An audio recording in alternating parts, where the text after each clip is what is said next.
जय हिंद दोस्तों। कौन कहता है कि हिंदू धर्म की जो संस्कृति है वो एक बहुत ही उत्तम संस्कृति है। यदि उनकी संस्कृति की धज्जियां उड़ते हुए देखना है तो उनकी शादी में जाकर के देखिए। मेरा मतलब ये नहीं है कि मैं किसी भी धर्म के विरोधी हूँ और किसी भी धर्म की संस्कृति का मैं विरोध करता हूँ। जो है हकीकत मैं आपके सामने प्रस्तुत करूँगा। देखिए, मुस्लिम लोग सीना चौड़ा करके जाते हैं दिन में शादी के लिए और शाम होते होते वापस चले आते हैं शादी करके। लेकिन वहीं पर हिंदू लोग रात्रि के मौसम में शादी करने जाते हैं और सुबह होते होते वापस लौटते हैं। इसके पीछे क्या रीज़न है, क्या कारण है, आज मैं आपके सामने शेयर करूंगा। हो सके तो आप हमारी यदि बात से सहमत हो तो इस वीडियो के आगे तक शेयर जरूर कीजिएगा।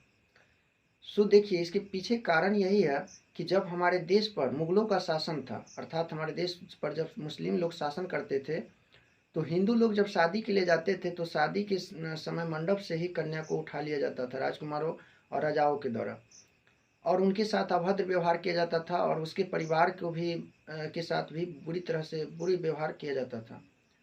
सो इसलिए हिंदू लोग चोरी चुपके से दिन में न जाकर के रात्रि के मौसम में शादी करने जाते थे और सुबह होते होते वहाँ से लौट जाते थे, ताकि उनके बीवी बच्चे और उनकी जो पत्नियाँ थी होती थी वो वापस सही सलामत घर चले आवे। सो उससे बचने के लिए ही ऐसा किया जाता है। लेकिन आज मैं उन ब्राह्मण लोग से पूछना चाहूँगा कि वही ब्राह्मण लोग की एक परंपरा बनाई हुई एक परंपरा है जिसके तहत कहा जाता है कि रात्रि के मौसम में अर्थात 12 बजे के बाद एक प्रेतों का राज शुरू हो जाता है।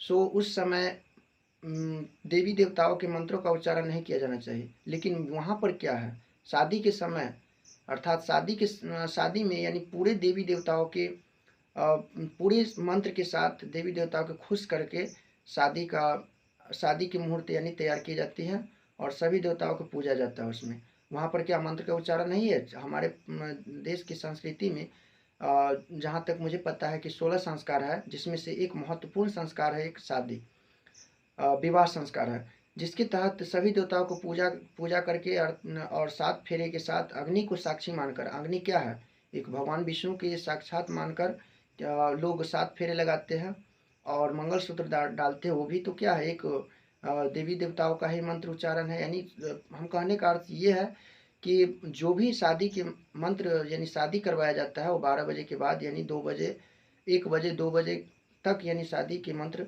का उच्चारण किया जाता है शादी में विभिन्न देवी देवताओं को।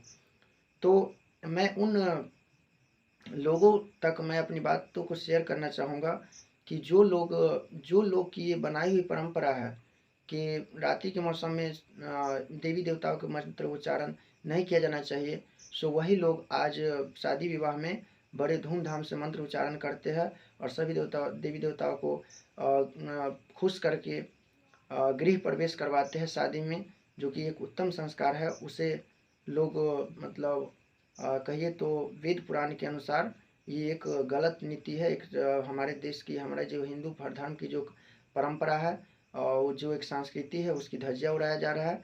तो मेरी बातों में आप कहाँ तक सहमत है, सो नीचे कमेंट में ज़रूर कमेंट कीजिएगा। जय हिंद।